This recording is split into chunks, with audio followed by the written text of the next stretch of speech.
Welcome to LOA Today. I'm Walt Thiessen here with Alex King and Joel Elston. Today is Thursday. It is August the 22nd, 2019 at 8 a.m. New York time. That's 5 a.m. in Los Angeles, 1 p.m. in London, 9 p.m. in Tokyo, 10 p.m. in Sydney, Australia. But wherever you are in the world, thank you for joining us for another episode of LOA Today, your daily dose of happy. And I am happy that I am waking up enough that I can drive 6 hours today. That's my thing for the day. Because Joel, actually, Louise and I are heading down your direction. I was going to say, Joel, welcome to visit. Yeah, we're heading down to Virginia. Unfortunately, not for a really happy reason, because we're going for my mom's memorial service. But, the happy part is we're going to get to see some family we haven't seen in a long time. We're going to spend some time on the lake we used to live on. That was a wonderful lake to live on. So there's some good stuff. Oh, nice. Yeah. Yeah, what part of Virginia is that? Smith Mountain Lake near Roanoke. Oh, okay. Nice. Yeah. Nice. I've heard great things. Never been there, but heard great things about the area. Check it out sometime. I mean, take a weekend to, rent a condo or something like that. It is a wonderful lake. It's a great lake for recreation of all kinds. And it's just an interesting lake to just ride by boat because it's actually, I believe, three rivers that were all, there was like a confluence of them and then dammed it up at the point of the confluence and it just sort of flooded in all kinds of directions. And as a result, instead of getting like this semi-circular, oval type lake, that kind of a thing, it's got all these interesting angles going off in different directions. And when you explore the coastline, it's fascinating. You can spend an entire day doing it. So. Wow, cool. That's awesome. Cool. Yeah. And this time of year, the water is bath water. So, for people who like to go in and don't want to be in cold water, they can enjoy that. And I know capers aren't going to like that one, but. Yeah, that sounds like mosquito heaven to me. No. Actually, that's one thing that Virginia does not have as nearly as many of as New England has. New England has a lot more mosquitoes. Mm-hmm. New England, New York, all that area has, up to Maine, has tremendous amounts of mosquitoes. Virginia, they have a few, but I think they were outlawed a few years ago. Well, someone should outlaw them here. So anyway, we're going to do it in 2 days. Normally I would do it as a one-day trip, but we've gotten to the point in our lives where we don't really want to push it that way. So we're going to do it in 2 days. I was going to say, how you get into Virginia in 6 hours? But, I don't question you. Well, I don't try to drive that fast. I was wondering. I was like, no. You got here in the Cape in decent time, so I don't know how you roll. No. Actually, I'm pretty normal on the road. Actually, I'm probably a little bit more conservative than other drivers. I'm not crazy. So I'm one of those drivers who sits as the other drivers are going by and said, oh boy, that's an accident looking to happen. I'm the same way. I was like, oh dear, that's going to be a problem. And actually where Joel lives, right there on 95 going through Richmond, that section there. Oh, yep. I mean, Joel, how many accidents are there per day? Oh, I mean, it's crazy. It is. It really is. In fact, where 295 and 95 converge, that's the general area where I live. And I'll often use interstates just to get around. And you have to time it because there are 3 or 4 wrecks a day that it is backed up for no explicable reason. You have everybody. I sound really old when you start talking this way, but everybody driving crazy, and it gets into, like you're saying, it creates so much more time, and it's just backed up, and it's very frustrating there's some bad traffic spots in the world, but I really believe from Richmond to DC. It is right up there with LA, Miami, Atlanta, some of these New York City area. It really lines up as some of the worst I've ever seen. It's incredible. In fact, if you look at a map and from Richmond to DC, it is it should be about an hour and a half drive. It really should. That's what it should be. You're right. Yeah. I mean, distance wise, at 60 miles an hour, it would be about an hour and a half drive. Yeah. And so it's not possible. I've driven it multiple times, and I would rather drive to Raleigh to an airport, which is a few hours away, than trying to get to DC or Baltimore airport, just because it's such an unpredictable. dead stop almost every time you travel. There's 20, 30-minute dead stop periods every time I've ever driven it. So, it's amazing. It really is. And they've tried adding lanes that all that did was make it worse. Oh yeah. Yeah. Because you're just inviting more people on there. Mm-hmm. Well, yeah. Well, and then at some point those lanes end, and when they converge is where the problem is. And so I just find it fascinating. I really do that we live in, with all the technology that we have a really hard time with, getting our roads right. It's fascinating to me. Mm-hmm. Well, it's also fascinating too, because you have I-66, which comes in from the west, from like Manassas, Fairfax County, that sort of thing. And that highway is certainly more heavily traveled than 95. I mean, just incredible how much traffic that gets every day, but doesn't have nearly the same amount of accidents. And it's not like they have done a better job with the HOV lanes or something like that. They're probably worse in some ways, but for whatever reason, I don't know what it is. That route, I mean, and it's not a pleasant route to drive in on a commute. Don't get me wrong. I mean, this is a commute that should take 45 minutes and takes 2.5. So, I mean, it's really not a good commute at all. But for whatever reason, people just don't drive as crazy there. I don't get it. Well, one of the things that I believe, like in the Metro-Dade area in Miami, in South Florida, I believe that it is the difference in driving, that it isn't so much the traffic as that you have a group of people that are insistent on doing 100 miles an hour. Yeah. And then you have a group of people, then you have an older population who are hell-bent on not doing more than 42 miles an hour in the left lane. This is true. Not an exaggeration. And that's what happens. It's the difference of speed that causes the problem. If everybody would drive at 50 or 55, it would work. It's just, but they're not going to do that. And traffic's fascinating to me because so much personality stuff takes place. And one of the things I love about the Richmond area proper, not necessarily when you get right out of the city, overall our traffic compared to other metropolitan areas I've lived in, Tampa, Charlotte, or the main two, the traffic in Richmond is not bad internally within Richmond. There's ways, to get around, and even at rush hour, it's a pretty easy area. So, that's the thing when I look at of where I want to live. There's areas like I have dear friends and clients that live in Southern California. I love the weather. I love all that. But when you could be 5 miles away from someplace and it would take, it's a 2-hour drive. Right. Yeah. Yeah. And that's crazy when you live in that kind of a congestion. And I guess I'm lucky because I'm seasonal. That's true. Like my lanes they converge, but the traffic is seasonal. Like it's only around this time of year. Yeah, you only Memorial Day to Labor Day. That's it. Yes. Right. Well, it continues in the Cape after Labor Day, but it's a lot less. Yeah, it is. Yeah. And it's when things seem to be getting better. That you have fewer interlopers, as you like to call them. Yes, the interlopers tend to travel back home. Whereas in LA, I mean, Joel described it perfectly, and what he left out is the highway can be a 12-lane highway, and they still have that same issue. Oh yeah. Yeah. Which is insane. Well, I actually develop a strategy when I'm in LA for driving that's very effective. Is you get stuck on one of those loops in the far left lane, and you need to get over to the right lane. People just will not let you over. It's almost like a sport for them. So what I will do is I will start swerving back and forth within my lane, appearing to be drunk.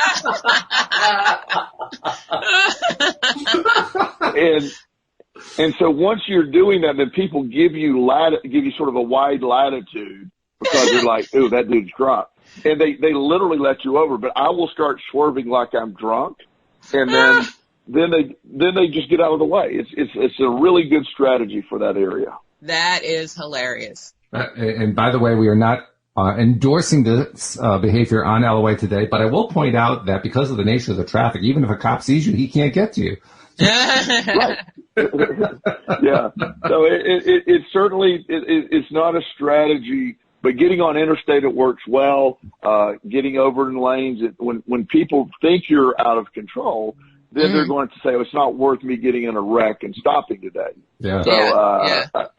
So, I just think it's awesome that we have strategies like that, and it's sad that, once we ever get focused on our infrastructure and how to deal with all this, our country is going to really thrive. Until then, we're just going to deal with this, traffic as is. And it's, again, and to be where we're at right now and to see it happen, it's just, it really is a sort of a social experiment of, we have the answers, but we don't implement them, but yet we complain about them all the time. It's fascinating. Well, that's just it.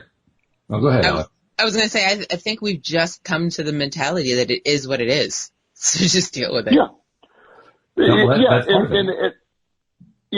deal with it. And a lot of people just, because it's like, well, if you go to, some major cities around the world, like, Hong Kong or, if I've never been to Hong Kong, but I've had friends that have said their central hub in Hong Kong, where sort of near the airport, where the train or the rail system meets. It is state of the art. It is just, it's beautiful. It's well laid out. Their transportation system, their public transportation system is really good. Well, that's their premier area. It's just amazing. You go to New York City and go to Grand Central Station.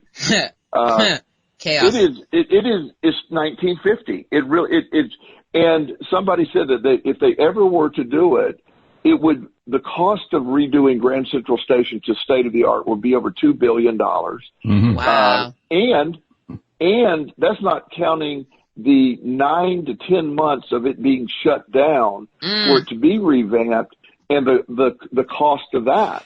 So so that's why they keep repairing this 1950s technology, and it's this isn't a law of attraction thing, but again, I find it fascinating that at some point it's almost like when you accept something that, can we accept it at some point and just move on and say, yeah, we're going to have to feel the pain for 9 months. We're going to have to pay for this, but in the end, it's going to result in a lot better productivity.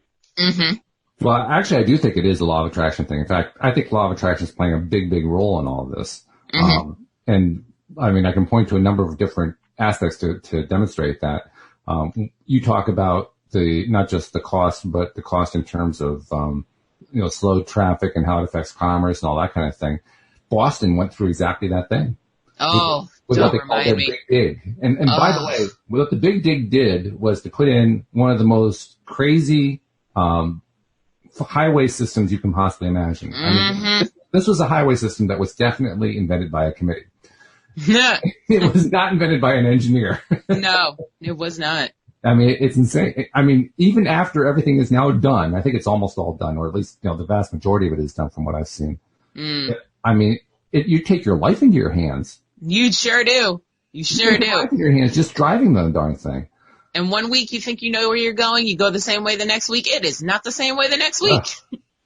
It is crazy. And I mean, I still am kind of blown away. One of the things that they're dealing with, now I understand they're dealing with a very limited amount of space. They're on the harbor. Proper is not a big area. So it's not like there's a whole lot of real estate to work with. But, I mean, is it really all that difficult to understand that you don't want to keep sending people in and out of tunnels in sunny days? I mean, is that really difficult to understand? I mean, the tunnels serve a purpose, so we do need them. I mean, I understand that you need to go under the harbor. I mean, it's not like you can drive through the harbor. Right. Okay. But how about giving drivers a way to transition so that you're not driving in blinding sun and then all of a sudden everything went dark? Well, we tried that and we almost died. So what happened is we tried having, the daylight, what do you call those? Like the special daylight, lights that mimic the sun. And, people were so amazed by the lights, they were looking up at the lights and crashing into each other. So we had to go back to the old fashioned regular lights. Maybe I should be a highway engineer. But to me, this is a really easy problem to solve. Okay. You don't go directly from sunlight to dark tunnel. You go through a transition. So the first part that you go through, which lasts maybe 30 seconds, is enclosed, but it's brightly lit because it has light coming through the ceiling, like skylight kind of thing. What that light is. So you make that light like halfway between the sunlight intensity and the lack of light or the very low intensity of the tunnel. So it's like bright, somewhat bright, dark. Now all of a sudden you got a transition going on. You don't have to put in special lighting for that. It's just the way you build the tunnel. Well, without building extra parts of the tunnel, that was the solution they decided to go with. And like I said, it was built by a committee. Anyway. Yes. Well, and I'm really sure that we can maybe send a copy of this podcast at this point to the committee and see how it. But Hashtag bright ideas. Law of attraction. Yeah. We're doing a law of attraction thing ourselves. We're talking about what's wrong with this, and it really it's sort of the mindset, because it's. Whether, and I'm not just talking about traffic, I'm talking about life. When in life, I constantly am amazed, for me and other people, as it's so easy to say, here's what's wrong. And now I have a solution to it, but everybody else is wrong because they don't agree with my solution. It's just, there's multiple things that take place with the law of attraction. But at the end of the day, Alex said something a little while ago, at some point you just got to accept is what is and then move on. And that's a really hard place to get to, especially when you see things that don't make sense. But sometimes it's just simpler to say, here we are. This, it would be great if it were different, but if I'm going to spend any energy on it not being different, it's like politics. I see people that just all they do all day is gripe about how versus here we are. This is our reality. Let's deal with it. And that's right. And that's where you can get all wound up about things. And that's where, and I'm not talking about the events. I'm talking about how we feel about things, because the law of attraction responds to how we feel. That's right. And so when you live this life of this is how it's sort of dictated to us, that anxiety piece or that stress feeling, because this is the most ridiculous thing in the world. It's so illogical. Or we can just accept it is what it is, and any energy I put toward that is keeping me out of balance with the law of attraction at least the balance that I'm seeking. And I'll also, I understand what you're saying, and I think there's a great deal of merit to what you're saying. I'm going to point out another thing, though. We do, as deliberate creators, want to be focused on solutions. I mean, just because we're focused on solutions doesn't mean we have to rub it in other people's faces. Unless we're doing a podcast in which it's fun to do that.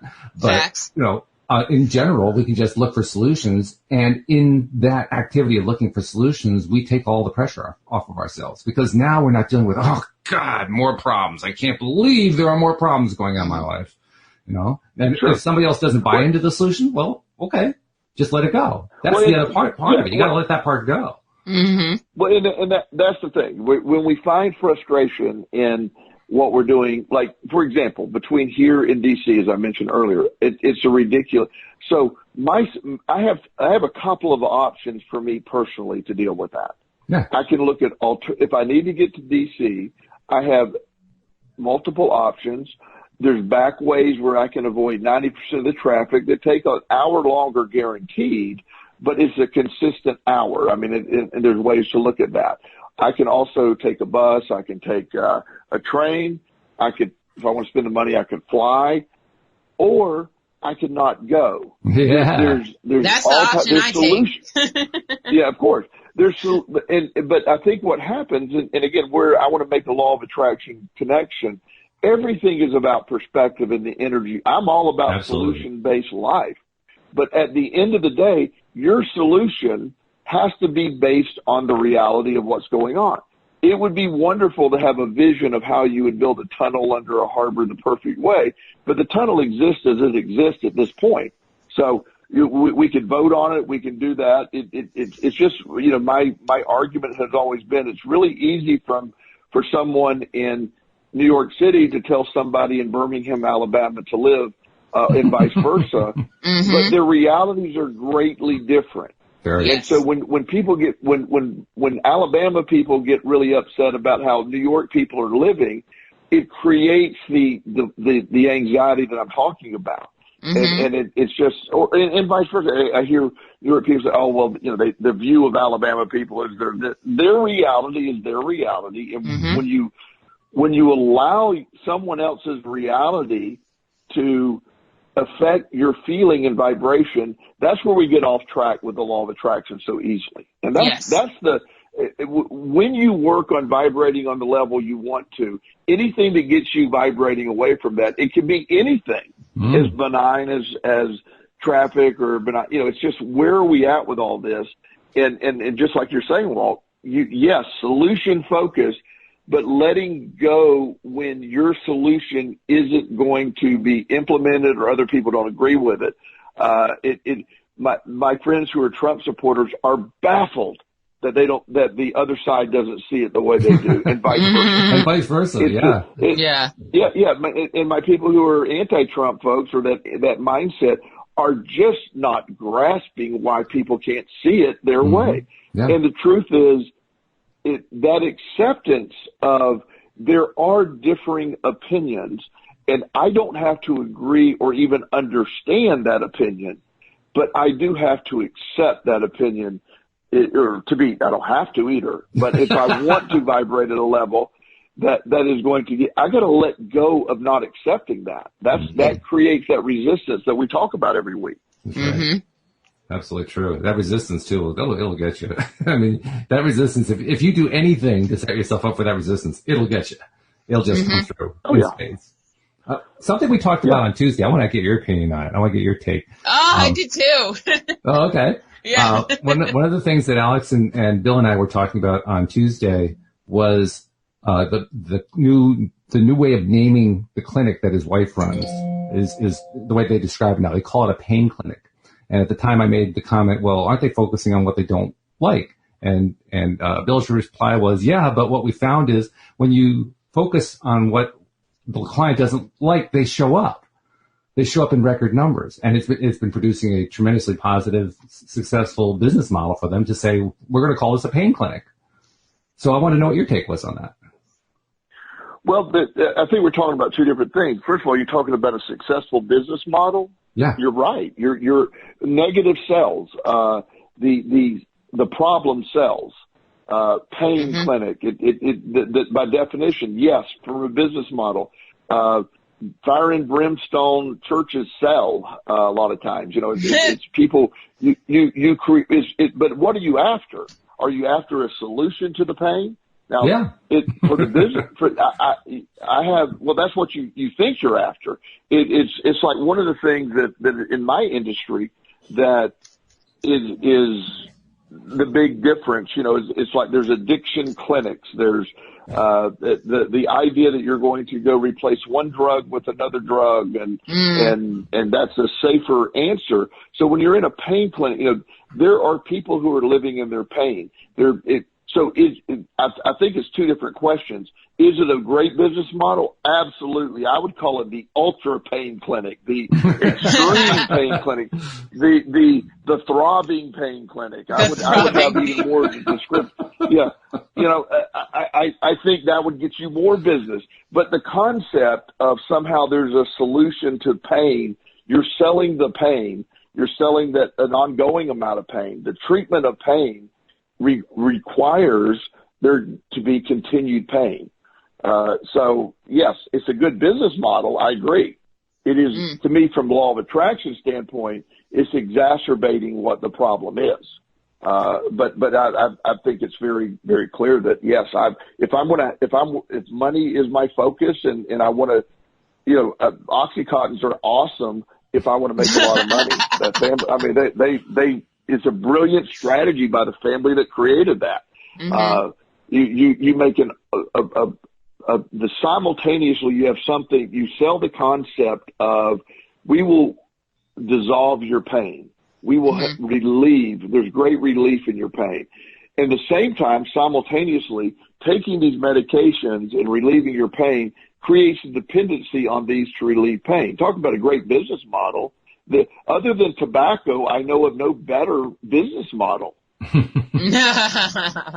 Well, now Bill would also point out Bill would also point out to you that his wife, she basically approaches pain from what you might call a naturopathic viewpoint. And she has a tremendous success level from the way he'll tell it to you with people coming in. He told us a story about, I guess he was a truck driver who came in with an arm where he couldn't even move his wrist. His wrist was just frozen in place with pain. And by the time they were done with the therapy, he was able to move it completely in all directions with no pain. And his response was something along the line of, "What did you do to me?" You know, Right. So you get that side of it too. So I want to know, how do you tie that part into what you're talking about? Because I think what you're saying is perfectly valid.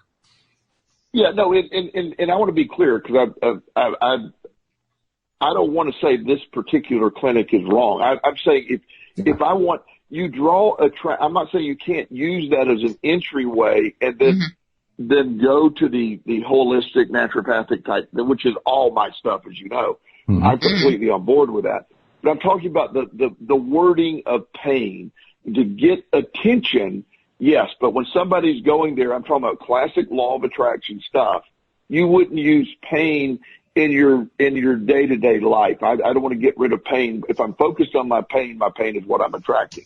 But if you're talking about from an advertising standpoint, from perspective, people who are dealing with pain are filtering for that sign. They're really ready to go. Now, if they're willing to flip over to more of a holistic type, that's an awesome, I love the strategy. But are you talking about, it is a great, the business model thing doesn't, President Trump is the expert at law of attraction. Yes. I don't always agree with the messages and stuff, but he's great at it.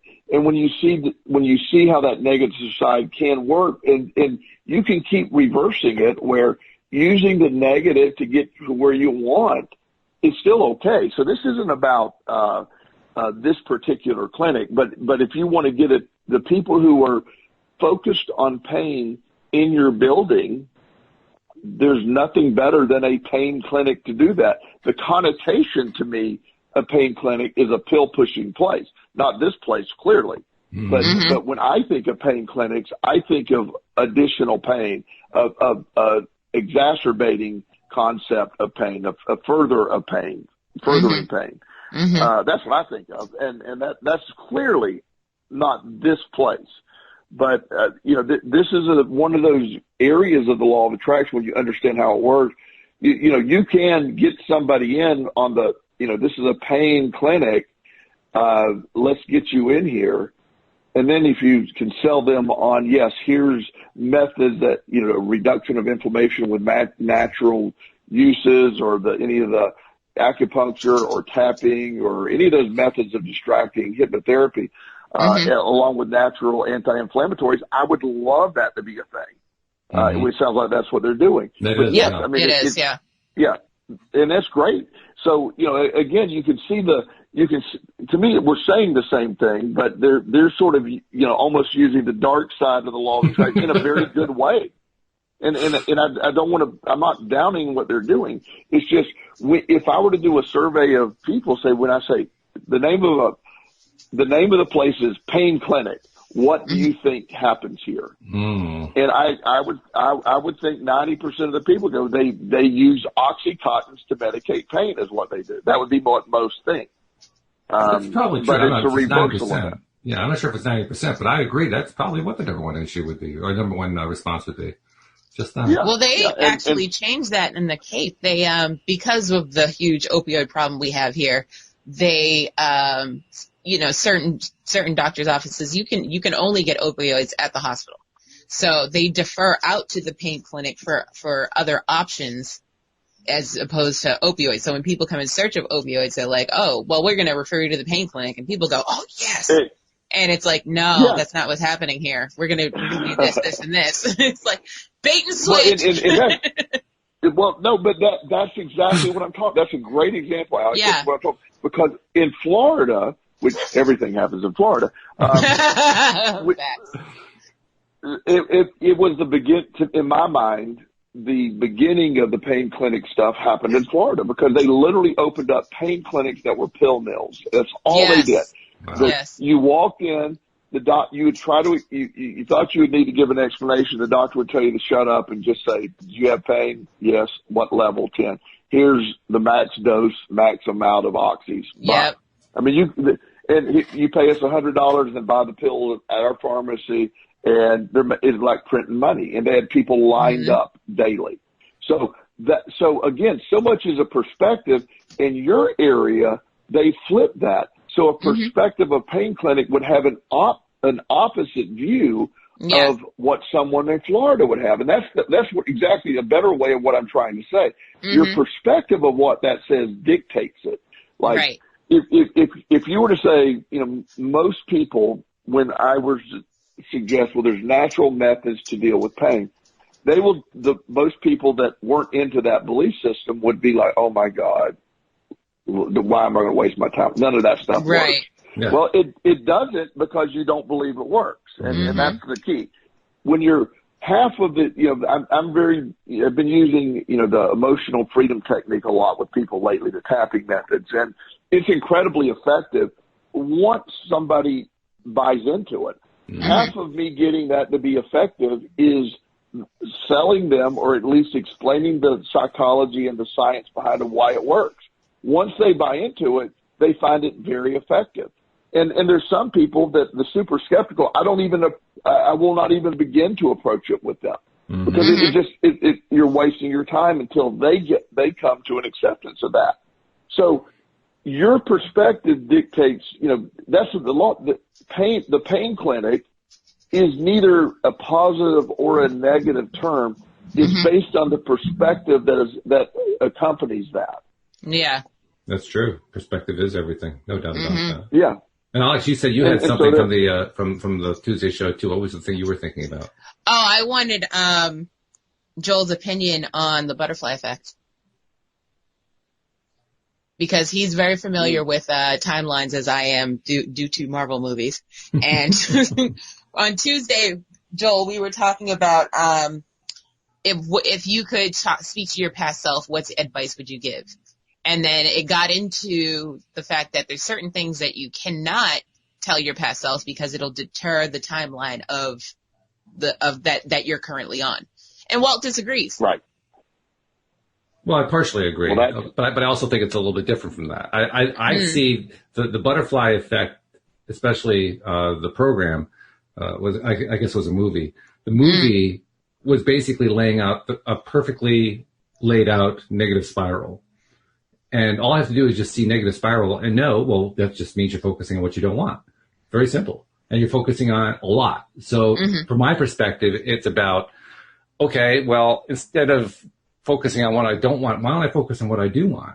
If I focus on what I do want, I'll create a positive spiral and I'll get positive results. So that was the argument I was taking. Well, my argument is it doesn't matter if it's positive or negative. The point is you're changing the timeline by eluding things of the future. That was my point. And I don't have a problem with that. Well, it's part of what we teach. It's part of what we talk about. We talk about, for instance, going back into our past through therapeutic type approaches. And reshaping the way an experience was. We had this really, really negative experience. Cindy and I were talking about this yesterday. There was a story that Neville Goddard tells about a woman who was in her early 40s, and for over 39 years, she had been suffering excruciating back pain. And one day she realized, after hearing a Neville lecture, she realized that when she was a very young girl, she had an incident riding a swing. She had been on a swing and had come off the swing. She was trying to fly in the air to land on her feet and missed and hit the ground hard. And her mother got all upset because she saw that she was injured and kind of reinforced this pain cycle in her that stayed with her for the next nearly 40 years. And when she realized what that case was, based on Neville's recommendation, she started reimagining that scene with her landing on her feet and celebrating with her mom that she could do it, and then going and doing it again and landing on her feet and doing it a few times, doing it for a number of days at a time. And after I think it was 3 days, the pain was gone. This pain that she had lived with for nearly 40 years was gone. Now that's a form of reshaping the future. And I think it's perfectly legitimate. All right. I co-sign on that. Well, we're talking about different things, and that's What you're talking about, Walt, is reframing, where you take past traumatic events and you reframe them to, I've given that example 100 times on the show about, me eating out of a trash can at the depth of my misery, how I eventually I was able to reframe what that was. It went from a traumatic event to a very important milestone event in my life. Mm-hmm. And my perspective of that event, the event never changed. So that is not really the butterfly effect. That's me just going back and reframing. You can take anything and reframe it and see where it's like, the idea that this one of my clients was telling a story, and I'm not advocating this, but it worked for him. He was very frustrated. He was on his way to a business meeting, and he was trying to get funding for this solar project that he wanted to do. He's really passionate about that. So he's in the middle of nowhere, North Carolina. His car breaks down. He's very frustrated. He calls AAA. They have a little food bar there at his convenience store. It's a little rundown convenience store. And out of boredom, he's sitting there, and his phone's about to die, and he's talking to the cashier, and there's a $20 scratch-off lottery ticket that's hanging weirdly, and she said, it's the last one, nobody wants it. Like, that's a bad thing. I don't know what that means. I don't he buys either. it, and he wins $250,000, which is the amount roughly he needed to do his funding. He actually got his funding in a different way. So that was the car breaking down was a transformative event that put him in a place for something to happen. That's, to me, the butterfly effect, if you were to go back in time and him change the event where he took a different form of transportation that never put him in that place, that never happened. There's unlimited timelines that take place. And there's a lot of, quantum theory about that as well. Yes. But the idea that we are in control of what we're attracting and our perspective of it. And the events that take place, yes, I do think you could go, in theory, you could go back and say, I don't want this to happen, or you don't do this, and it would be, a change. But that could send a quantum theory effect down the road where everything changes. I mean, there's some neuroscientists that, deal in metaphysics that I know that believe there are unlimited timelines of all different shapes taking place at all times. And you are in one of them, you may be president, the other one, you may be dead already. I mean, there's just countless timelines. And they think that's, and they have some reasons of why they believe that. And some of them even believe that people that really get in tune with that can go in between the different timelines. And it may not be limited to our reality today. There may be multiple planets, so to speak. Now, that's getting real crazy in thought. But the reframing that Walt's talking about is really not based on it's sort of it's not a butterfly effect in normal terms of quantum science. It is thinking you take any event and you can choose to view it however. I know people that went through unbelievable trauma, the growth mindset that is spoke about, and they grow from it. People that go through the exact same trauma are defeated by it and get into an addictive spiral and end up dead at 30. I mean, it's a response and a perspective of how you look at things. Either things make you stronger or they defeat you. That's a mindset. And you can at any point in time go back and reframe how you're looking at something. It's really important to do that. However, the butterfly effect, how I see it, is if you had the ability to physically go back in time and literally alter a situation that would set a new chain of events going forward, that's a whole different theory too, in my mind. It's two separate theories. Does that make sense? Yes, it does. Not to me. Sorry. to me, it's splitting hairs is all it really is. Because in both cases, what we're doing is we are altering where we're going into that multiverse that you talked about. And I think you described that beautifully, by the way. So we're basically saying, instead of going with this thread, I'm going to go with that thread because I've changed my way about thinking about that. I don't think it's all that important whether or not we physically change the event in the past or mentally change it. I think it still has the same effect. So, yeah, I mean, technically, I guess there's a difference, but, I mean, to me, it's like a difference that isn't really a difference. Well, no, but you said it's like splitting hairs. Well, the whole concept of quantum science is splitting hairs. No doubt about it. So, and there's a billion atoms in one hair, so you're even getting, yes, you're right, you're splitting hairs. So within that context, you're absolutely right. All of this is how you see things. At the end of the day, that's it. And, I don't know how all of it works, but I do know for me, I'm in charge. The fact that I'm in charge of how I view anything. That is the foundation of my belief system. That is, and when I view it the right way, I attract more of what I'm trying to get. When I understand how to use this, that's the basis of everything. So when I go back in time and I say, look, mentally, me eating out of a trash can was necessary for a chain of events to happen and give me this incredible journey that I have, I would not ever go back and change me eating out of a trash can. I don't want to go eat out of a trash can again. Yeah, I would never go back and change it because it would alter. I had to get the perspective. At one point, eating out of a trash can was one of the worst things that ever happened to me. Today, it is not that at all. It was a necessary event to put me in a position to have this incredible chain of events happen. So, but I'm in charge of how I view that. There are many people that live a life that, and this is not judgmental, it's just a frustrating thing for them, I can imagine, where they're stuck in their story and they can never reframe it, and then they're accepting what they were dictated from that all along, just like the lady about the pain brain or whatever term you use, where she went in and when she realized that it was a narrative that had been fed to her a long time and she was in control of it, she was free from it.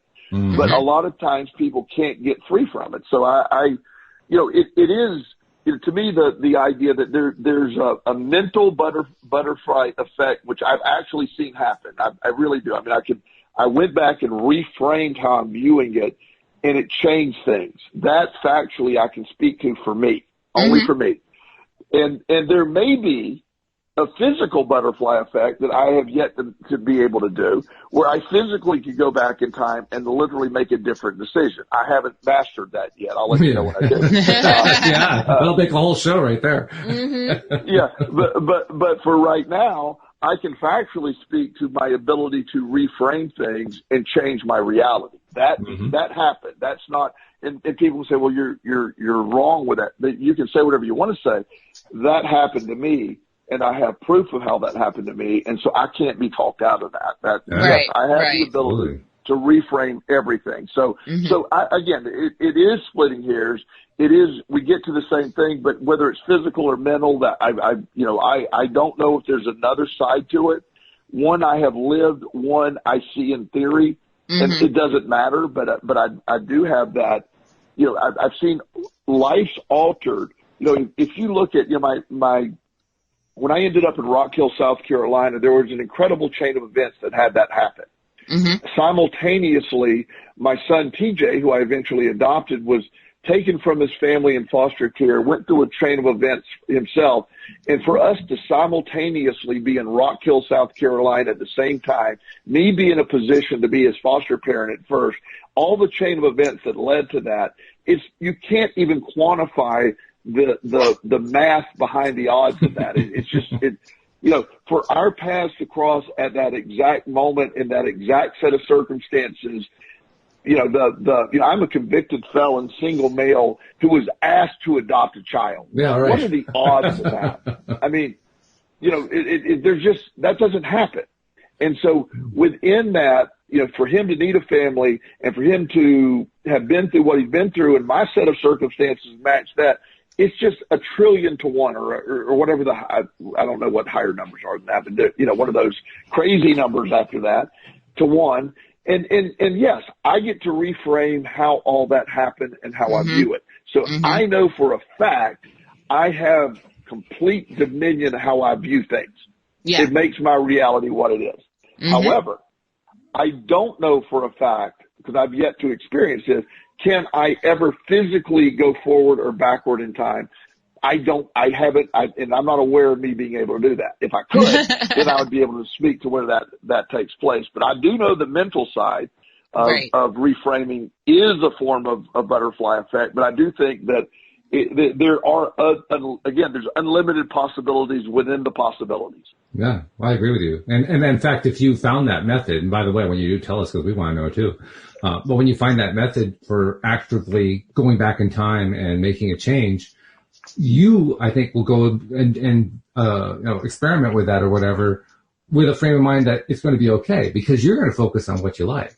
You're not going to spend a lot of time focusing on fixing what you don't like. And that's the main point I was trying to make on Tuesday. The people in that movie, they weren't going back to fix this thing they didn't like. I mean, they were screwed from the get-go. They could have just stopped the movie right there. I mean, could anybody who knew law of attraction could have told them, you're focused on the wrong thing. You're going to get a bad result here. Well, and there's showing a little bit of my nerdy side. There's a Star Trek: The Next Generation, which was a great show to me. It had an episode where Captain Picard was given the opportunity to go back in time and fix his mistakes, because he was a reckless young man. Right. And he went back in time. He didn't do this event. There was an event where he got into a fight where he was stabbed in the heart and he had to get a heart replacement and all this. And so somebody asked him, and this real powerful entity asked him, well, if you could go back in time, what would you fix? He said, I wouldn't want to have that reckless youth that where all this was created.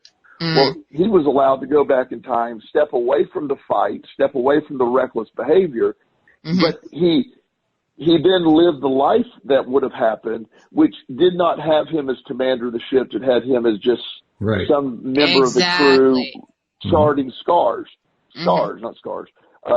Just charting the stars, and a very boring thing.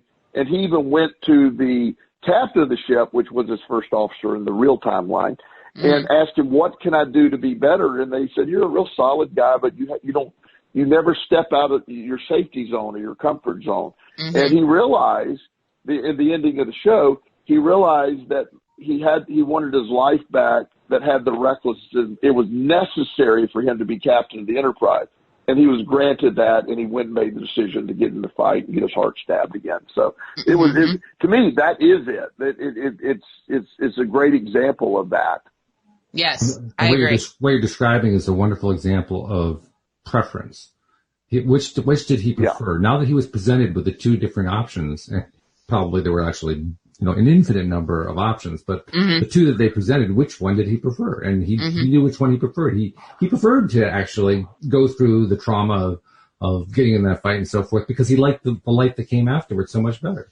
Right. So once again, it's all about preference. To me, the secret of all of this, and I to me, again, my perspective, is exactly what we're saying here. This sort of hones it in. I think we're all saying the same thing from sort of a different angle.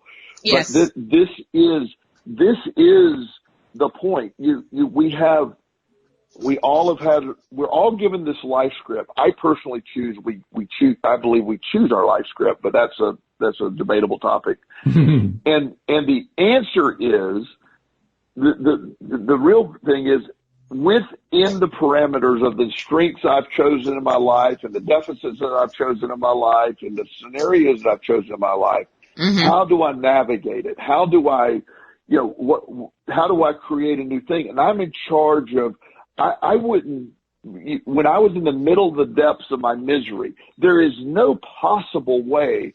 I mean, I was, in people who have experienced deep depression, I was literally living a life where I was trying to figure out how to die every day. That's how deep it was. So the idea that I could see at that point that would ever be a positive is nonsensical. It just isn't while I'm in that portion of my timeline. However, all of that led me to new discoveries, which led me to new discoveries, which pushed me here, which put me there, which led me to my law of attraction discovery, and then the freedom and feeling like I feel today. So if I had to go through what I went through back then to feel like I did today, I would choose that every time because I feel incredible today. Same. And that's a very important time when I'm explaining that to the younger people who are going through it. And I say, look, you're not going to get this. I just want you in 20 years to remember what I said because you're not going to get it now. Yeah. And the few that do, if you can ever let people see that at 20 and really have them believe that, wow, talk about controlling things in life. I mean, what an amazing perspective to have from a young age. But most people have to get through their journey to see, wait a minute, I see where this led to this, led to this, led to this. Yep. Wow, without all that, I wouldn't have what I have. And it's just amazing to see. But there's people that live a life and they never, because they don't give themselves the opportunity, they just live a life of lack and they never allow themselves to see how their stuff strengthened them, and they're traumatized by it. And that's how they stay traumatized their entire life. And that's very sad to me. There's an interesting piece to that too, because what you're describing is basically somebody, when they're in that state, they're in that place that you were in those many years ago, where there was no happy thought, there was no good place. When you're in that state, you're in an extreme state. I mean, that's not the way most people experience life most of the time. So it's an extreme state.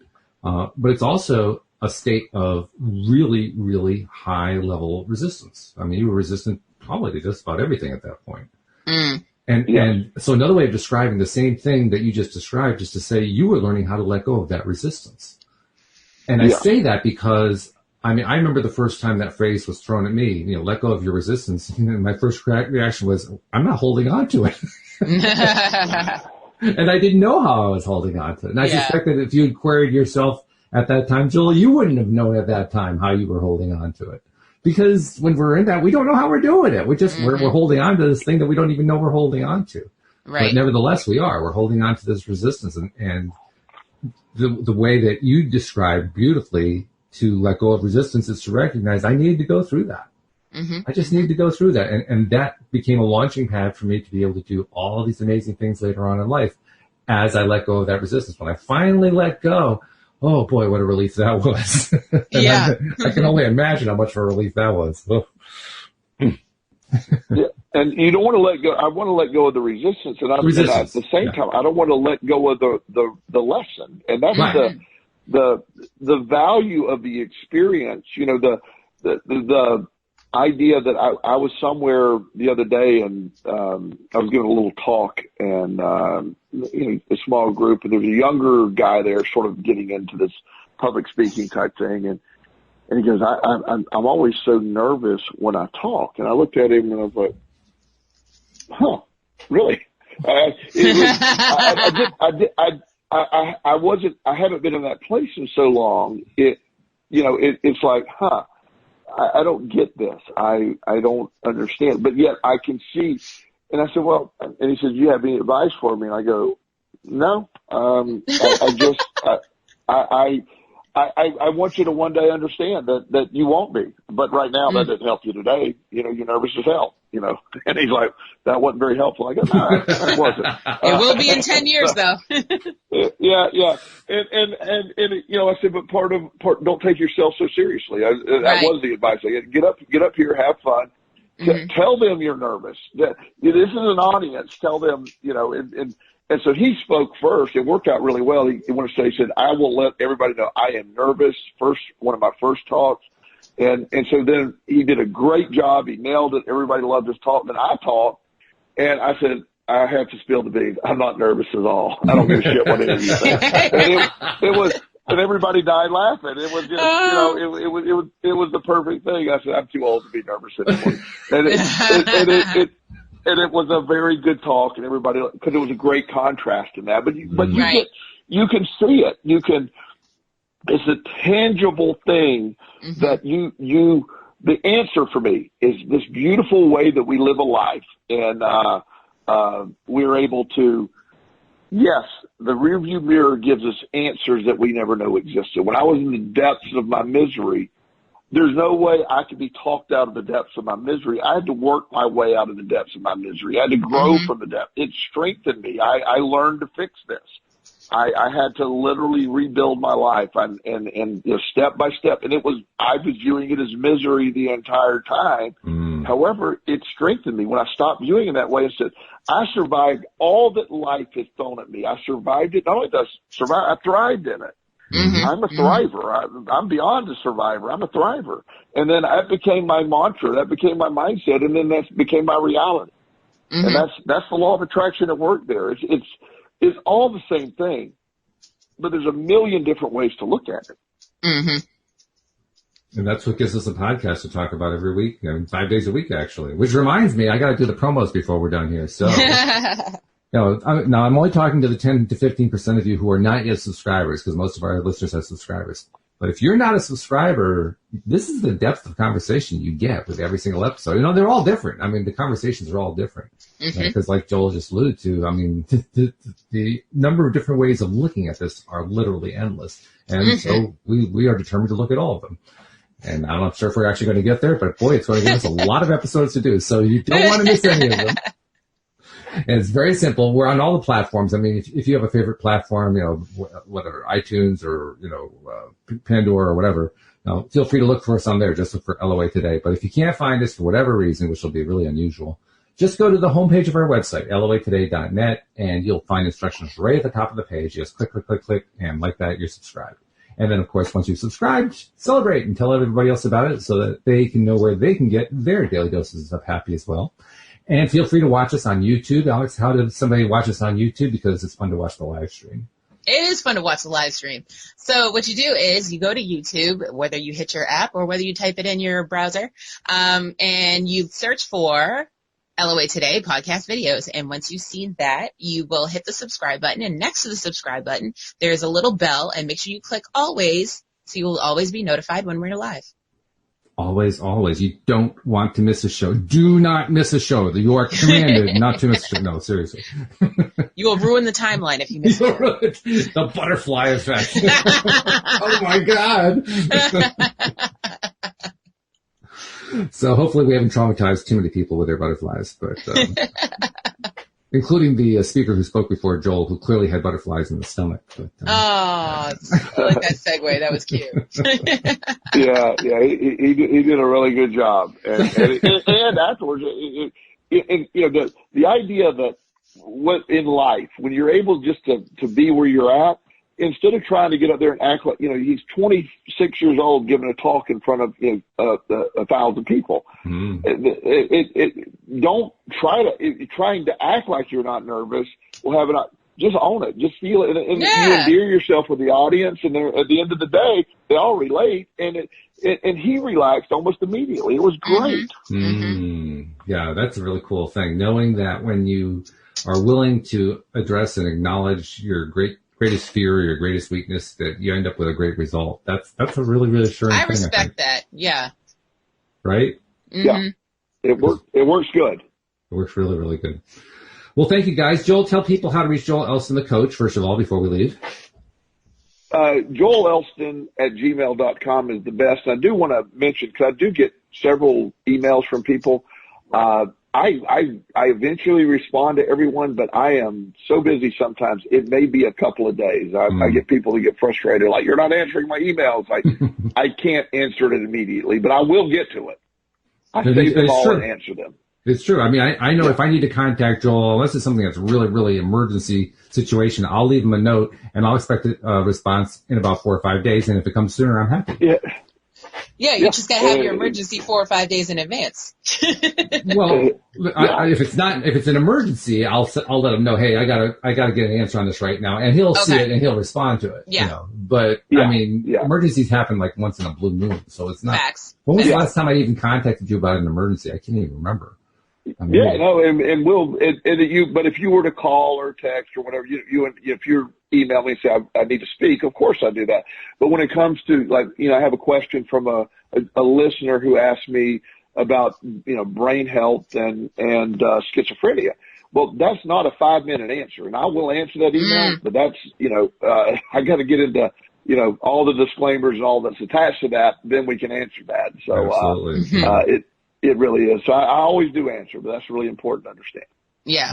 And Alex, I know I've promised for 3 days running now that I'm going to read the script, but now that we're going away, I will actually have time to read the script, And you'll be in the right mindset because you'll be relaxing on the lake, and it'll be fantastic. Yeah, so I'm going to get back to you about that. Any spoilers people need to know about in the TV land?